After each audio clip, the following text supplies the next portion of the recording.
പണ്ടൊരു നാളിൽ ഗുപ്തൻ നമ്പൂതിരി കഥകളി കാണാൻ പോയി.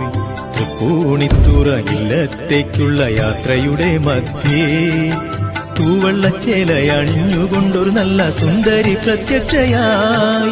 കഥകളി കാണുവാൻ കൂടെ വരട്ടെന്ന് ചോദിച്ചു ഗുപ്തനോടായി. സുന്ദരിയായൊരു സ്ത്രീയെയും കൂട്ടി ഗുപ്തൻ യാത്രയായി. കുശലങ്ങൾ ചോദിച്ചു കാലങ്ങളേറെ ഇരുവരും യാത്ര ചെയ്തു. രാവുമയങ്ങി ഇരുളു നിറഞ്ഞു രാപ്പാടി പാട്ടുമൂളി. ഗുപ്തന്റെ ഉള്ളിൽ സ്ത്രീജനത്തെ ചൊല്ലി ഇല്ലല്ലോ സംശയങ്ങൾ. ഗുപ്തനും യക്ഷിയും അങ്ങനെ യാത്ര തുടർന്നല്ലോ.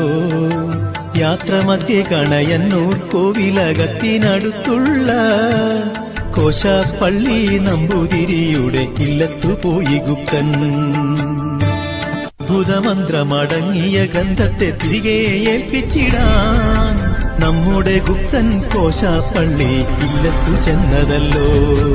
ഓടിയൻ ദേഹത്തു തൊട്ടുകൊള്ളുക, പടിയിലേക്കൊരു വട്ടം നോക്കുവാൻ കൽപ്പിച്ച ഗുരുവിന്റെ വാക്കുകളെ അനുസരിച്ചങ്ങോട്ടു നോക്കിയ ഗുപ്തൻ ആകെ തരിച്ചുപോയി.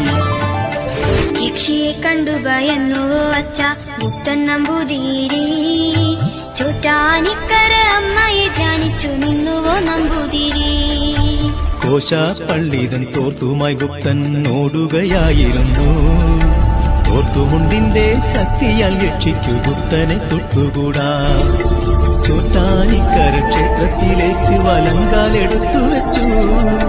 ഇടങ്കാലിൽ യക്ഷിതൻ ദീർഘമാം പാണികൾ വേഗം പിടുത്തമിട്ടു.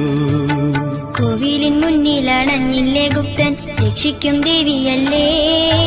അച്ചായിക്കഥ കേൾക്കുമ്പോൾ എന്നുള്ളം വല്ലാതെ നോവുന്നു. അമ്മതൻ തിരുനട താനെ തുറന്നു ഭൂലോകം നോക്കി നിന്നു. അഷ്ടദിശകളെ വാക്കുകളാക്കി താണ്ഡവമാടിയമ്മ. ആയുധമേന്തിയ ശ്രീപരാശക്തി അട്ടഹാസം മുഴക്കി. ഉഗ്രപ്രഹരത്താൽ യക്ഷി പിടഞ്ഞു രക്തപ്പുഴയൊഴുകി. എത്ര ഭയങ്കരമിക്കഥയച്ച കാത്തല്ലോ അമ്മ ദൈവം. നൊന്തു വിളിക്കുന്ന ഭക്തരെയെല്ലാം രക്ഷിക്കും അമ്മയല്ലേ. യക്ഷിവധത്തിനു ശേഷം ശ്രീഭദ്ര വാൾ കഴുകിക്കുളിച്ചു. ആ കുളമിന്നും തെക്കുഭാഗത്തായി ചോന്നു കിടക്കയല്ലോ. ദുഷ്ടരെയൊക്കെയും നിഗ്രഹിച്ചീശ്വരി ശിഷ്ടരെ രക്ഷിച്ചിടും.